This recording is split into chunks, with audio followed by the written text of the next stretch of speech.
All right, YouTube, got a 2006 Chevy Silverado 1500 HD with the 6.0. It's got about 180,000 miles on it. Got an intermittent crank, no start. I have no idea what it could possibly be. I have spark, I have fuel injector pulse, I have fuel pressure. Everything's holding. I got no codes.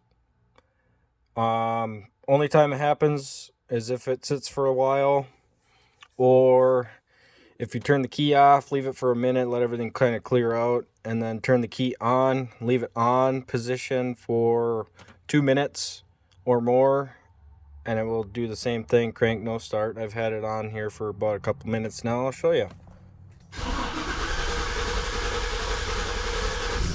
Crank, no start. It tries to. Can't. Second try every time. Fires right up.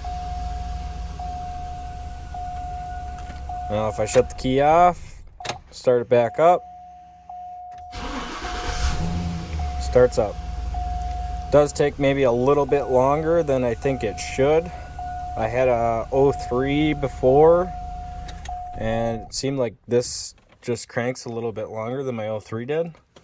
Wondering if anyone could give me any insight to this. I have not the slightest clue of what's going on.